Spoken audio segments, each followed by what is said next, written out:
Bismillahirrahmanirrahim. Kita akan sambung topik pembangunan algoritma tingkatan 3 berkaitan dengan bucket sort.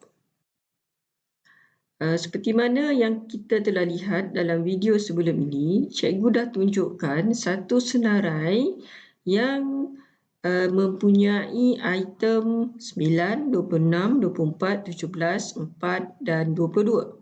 Ianya mengandungi 6 number of item. Kemudian kita dah kira number of bucketnya adalah 3. 1, 2 dan 3. Dan kemudian bagi menentukan julat, cikgu menggunakan rumus pembahagi sama dengan had atas bagi nilai maksimum, nilai item maksimum dalam senarai tambah 1, kemudiannya dibahagi dengan number of bucket. Kita akan dapat membahaginya 9 yang menyebabkan julat ini ialah 0 hingga 8 mengandungi 9 item. Julat bucket yang kedua 9 hingga 17 yang mengandungi 9 item juga, dan bucket ketiga 18 hingga 21 yang mengandungi 9 item juga. Tetapi ada yang tanya cikgu, kenapa kita buat 9? Tak bolehkah kita letak 10 bagi setiap satu julat? Bukankah itu kiraan yang lebih mudah? Boleh, tiada masalah. Jika kita menjadikan setiap bucket ini mengandungi 10 item, jadi julatnya akan bertukar. Bagi bucket yang pertama 0 hingga 9. Begitulah seterusnya. Seperti mana contoh ini. Okey, pada contoh ini cikgu meletakkan julat bagi setiap ini adalah 0 hingga 9 yang mengandungi 10 item. Begitu pula juga pada bucket yang kedua, ianya mengandungi julat 10 hingga 19 yang juga mengandungi 10 item. Begitu juga bucket yang ketiga. Tekniknya masih sama, cuma rumusnya tu berbeza. Sebelum ini cikgu menggunakan pembahagi. Untuk mendapatkan ini, kamu kena cari. Kamu kena cari ataupun kamu boleh hasilkan sendiri satu rumus yang akan menjadikan setiap bucket itu mengandungi 10 item. Okey, dengan syarat julat setiap satu bucket itu sama. Okey, baiklah, kita teruskan pembelajaran hari ini. Kita akan lihat pseudocode dan cetak alih. Lebih dulu kita perhatikan pseudocode. Pseudocode, mula setkan L. L itu apa? L itu adalah list. Okey, setkan L, list. Okay, list ini adalah list yang mengandungi senarai tersebut. Pada contoh dalam cetak alih ini, senarai item itu mengandungi item-itemnya ialah Helmi, Ana, Siti dan juga nama-nama lain, dan ujungnya adalah My Sarah. Kemudian setiap ni kalau kita perhatikan, Helmi, Ana, Siti, My Sarah ni huruf abjad bagi yang pertama adalah tidak mengikut susunan. Okey, jadi kita nak hasilkan nanti satu senarai baru yang mengikut susunan abjad yang betul. Okey, ketiga, setkan satu senarai baru. Okey, senarai baru nanti yang last sekali kita akan dapat satu senarai baru. Kemudian kita isytiharkan pemboleh ubah I, J, N dengan NB. I dengan J ni adalah untuk gelung itu, gelung indeks tu. Okey, untuk digunakan bagi kegunaan perubahan pada indeks. N dengan NB adalah N seperti mana biasa, N adalah number of item, NB ialah number of bucket.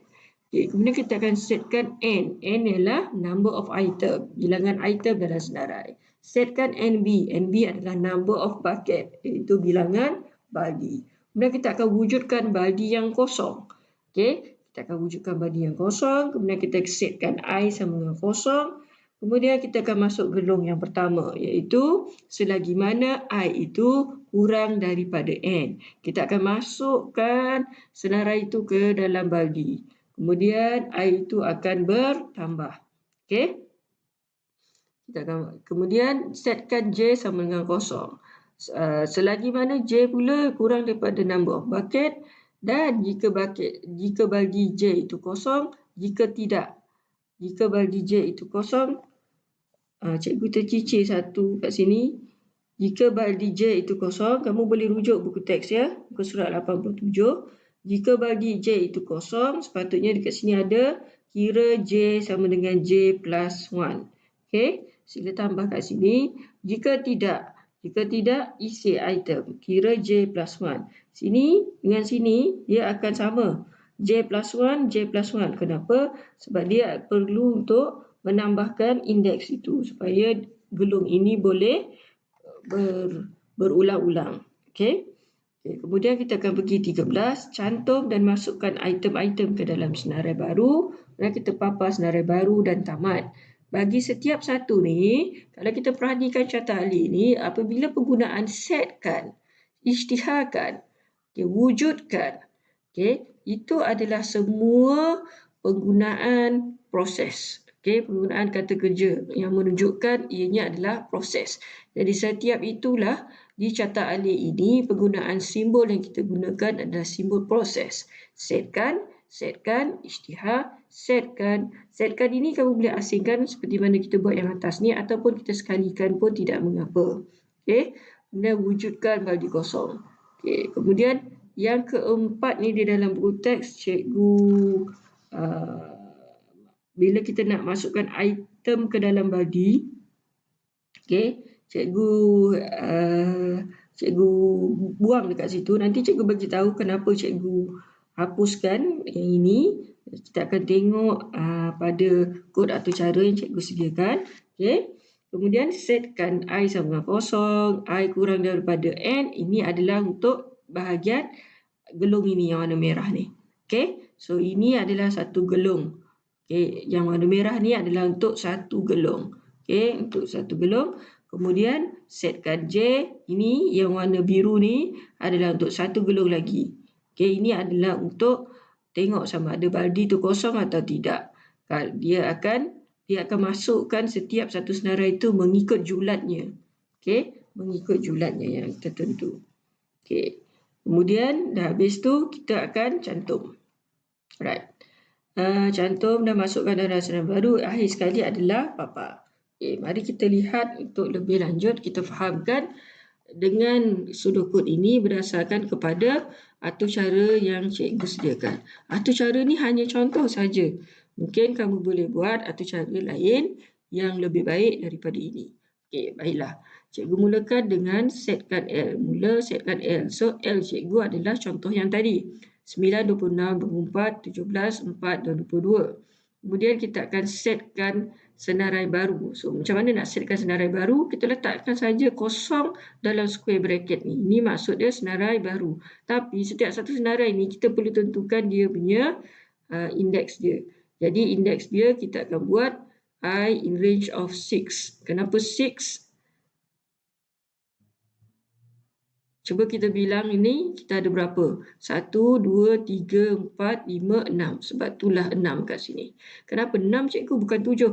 Sebab I itu indeks bermula daripada kosong. Bila kosong hingga 5, dia akan mengandungi berapa nilainya? 0, 1, 2, 3, 4, 5. Dia akan mengandungi 6 item. So senarai baru .pen. Inilah dia rumus untuk menjadikan setiap satu senarai itu ada indeks dia dan kita dah beri dia senarai baru kosong apa. Tapi tak diisi. Dia hanya senarai baru kosong, senarai baru 1, senarai baru 2 dan seterusnya sehingga senarai baru 5. Kemudian yang kelima, isytihar kamu boleh ubah I, J, N dengan MB ni akan berlaku sebelum cikgu tak isytiharkan awal-awal, semua sekali dalam sekaligus. Cikgu akan isytiharkan sebelum cikgu nak gunakan. Macam ni kan. Line 30 ni, masa tu cikgu nak guna NB ni, baru cikgu isytiharkan. Kemudian kita pergi pada baris yang kelima. Setkan N sama dengan bilangan item dah. Iaitu 6. Kenapa 6? Sebab bilangan itemnya ada 6. Kemudian setkan NB. Kita gunakan rumus yang kita belajar sebelum ini, iaitu had atas bagi number of item. So kita akan guna function built-in function yang dikenali sebagai mat.ceil. Math.sil ini adalah satu function library yang ada dalam library Math. Okay. So, kita akan menggunakan import Math dekat sini. Okay, kita kena letak import Math ni dulu. Kemudian kita akan barulah boleh kita guna Math.sil, iaitu satu penggunaan untuk menggunakan had atas. Okay. Kemudian kita nak dapatkan punca kuasa 2 bagi n. So, cikgu akan gunakan juga function square root yang ada dalam library Math. So, kita akan ambil math.square root bagi number of item. So, kita akan dapat number of bucket. Di sini cikgu paparkan number of item dan number of bucket supaya cikgu nak lihat sama ada jawapan yang cikgu perolehi adalah seperti apa yang kita kehendaki. Kemudian kita akan sambung pada baris yang ke-7, iaitu mewujudkan baldi kosong. Bila kita nak wujudkan baldi kosong, kalau kita ingat semula, setiap baldi itu juga mengandungi satu senarai. Jadi kita akan gunakan baldi sama dengan square bracket. Ini menunjukkan baldi ini adalah satu senarai. List. Okay. Kemudian untuk menyediakan setiap satu baldi itu kosong, kita kena buat gelong for. For I in range kosong sehingga number of bucket. Sebab apa cikgu guna number of bucket diakhirkan dengan number of bucket? Sebab kita menyediakan baldi-baldi itu, bucket-bucket itu berdasarkan berapa number of bucket yang kita perlukan. Sebab itu hadnya dekat sini adalah daripada kosong hingga kurang daripada number of bucket. Kemudian kita akan gelongkan. Okay, jadi kita akan dapat 3 baldi bermula pada kosong, 1, 2. Okay, kerana number of bucket kita adalah 3. Ingat number of bucket kita adalah 3. Okay, so sekarang kita akan masuk kepada 8 dan 9. 8 dan 9 ini adalah untuk melihat selagi mana I itu kurang daripada N, item-item itu akan dimasukkan dalam baldi. Bila kita nak masukkan item-item di dalam baldi, kita kena tentukan setiap baldi itu mempunyai julat dia apa. Jadi untuk penentuan julat, kita akan gunakan dulu rumus pembahagi yang kita dah pelajari sebelum ini. Okey, pembahagi sama dengan math.sil. Math.sil ni adalah untuk kita dapatkan had atas. Kemudian maksimum L bermaksud di dalam item senarai L, dia akan dapatkan maksimum. Maksimum ini adalah salah satu contoh built-in function yang mana dia akan menghantar jumlah maksimum yang tertinggi yang terdapat dalam senarai L. Kemudian tambahkan dengan 1. Hasil tambah ini kemudiannya dibahagi dengan number of bucket. Okey, contoh dekat sini cikgu dah pada contoh cikgu ni salah. Okey, contoh cikgu ni adalah untuk contoh yang lain. Okey, sebenarnya contohnya adalah kalau kita ambil maksimum dalam senarai L apa? So maksimum kat sini adalah 26. So 26 kemudian tambah 1. Jadi berapa? 27. Bahagikan dengan number of bucket. Berapa number of bucket kita tadi? 3. So 27 bahagi 3 kita akan dapat 9. So di sini contoh cikgu di sini adalah salah ya. Okey, untuk sambungan seterusnya ikuti video yang cikgu akan masukkan selepas ini. Jumpa nanti. Sekian.